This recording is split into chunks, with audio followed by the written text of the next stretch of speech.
There we go. God gave Israel a vineyard. And it was the promised land, this wonderful place, as I say, milk and honey and all these wonderful things. The land must have seemed wonderful to the people of Israel after being out in the wilderness.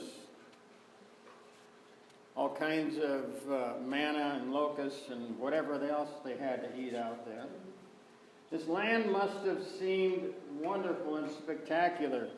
It's still not the best land in the world, but it was land that could produce, and they could stay there, and they could have grain, and they could have their animals. But something happened to the people when they received the land. The power started to come to the people that had the land, and they had the produce and had the money, and it started to shift over to one end, leaving the poor that much poorer. So God let their country be destroyed. Their country, not the people of God, they were still the people of God, but their country was destroyed. They thought God was on their side. God was on God's side, and God will always be on God's side, no matter what. Leaning toward the widow and the orphan and those poor in the streets. God also let the city, Jerusalem, and the temple be destroyed. They thought the city of Jerusalem was this wonderful holy city where God would reside, and they built the temple so that this was the place where God was. There was the Holy of Holies, where once a year the high priest got to go in and speak the name of God. This place was so holy because it was, as they said, the footstool of God. God had dwelled there. They thought they had God all boxed up in this nice little place there, so they could always go there and God would be there, and God had other ideas. God was there, but God was also a God of all places, all people. So the city, the temple, the Holy of Holies, destroyed. What was really destroyed was the trust they had in themselves and in their land and in their property and in their finances and all of this. When they were out in the desert, they had learned to trust God because there was nothing else. They had God with them. They knew this place where they worshiped God was a tent that was windblown, I could say, by the Spirit and all of that. But they were nomads. They were out there. They had only God. But once they came to the land, something happened. They started to trust the land and trust in themselves. They thought, well, we don't have to really pay homage that much to God. Maybe we can go there during the Sabbath and put our offering there. And the rest of the week, we're kind of free to do what we want out on our land, and everything that will be okay. Well, it was not okay. So Jesus is telling this story.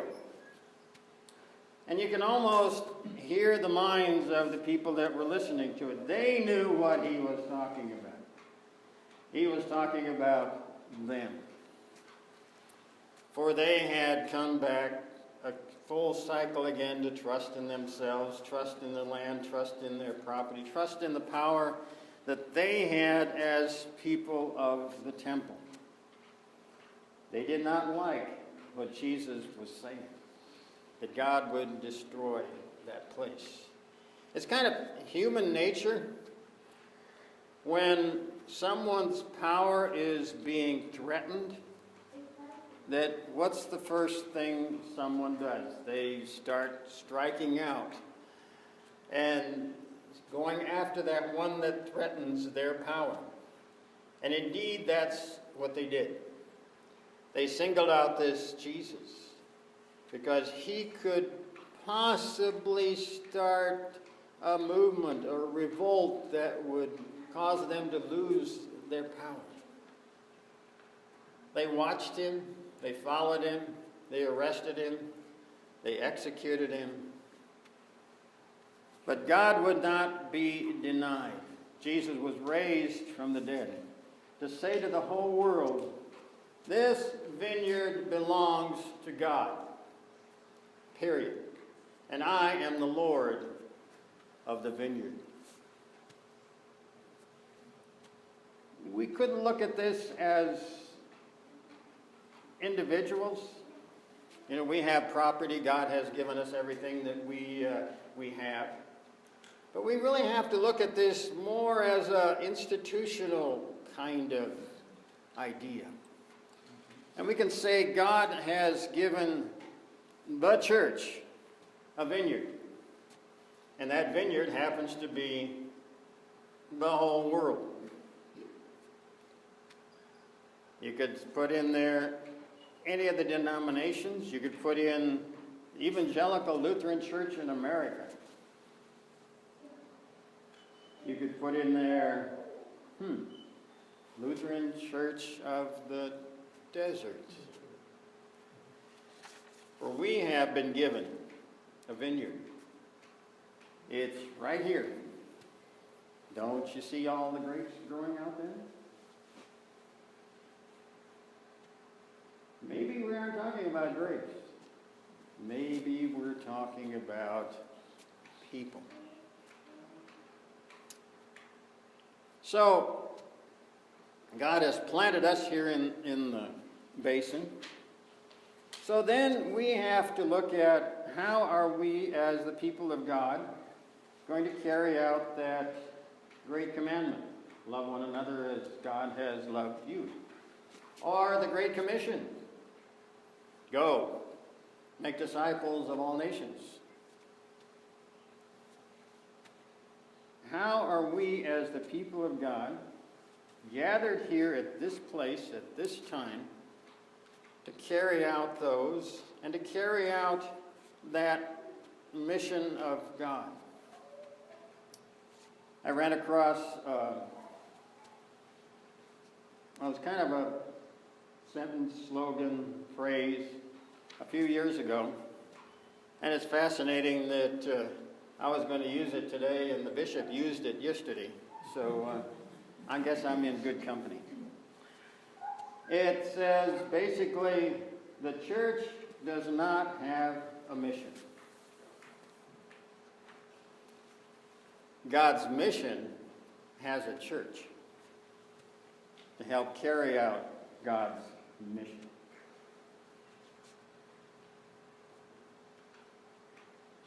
We have been planted here as God's people. And we have been through,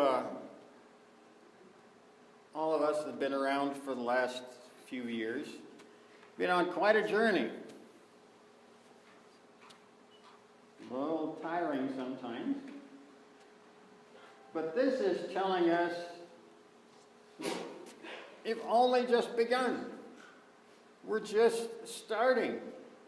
This is a new beginning. This is God saying to all of us, okay, here you go. Here's your new church, new name. The mission is still the same, to touch all the lives in this basin. Now sometimes, and I even get caught up in this, you start thinking like, oh my gosh, I'm getting tired. But we have to figure who is working with us. That God is always working with us. God is a God of everywhere and every place. God is working in and through us, through all the people that are in this basin. God is alive and well and living and breathing and moving through this basin. We are part of God's mission. We are part of how God is carrying out that mission here. So we can not think it's all on our shoulders.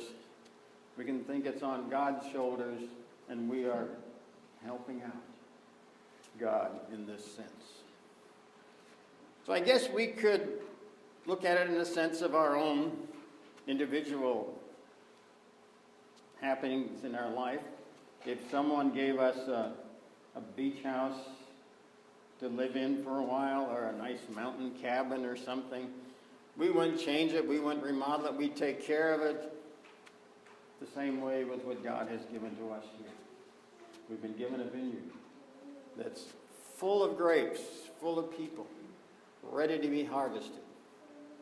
How are we going to carry that mission out in God's name? Amen.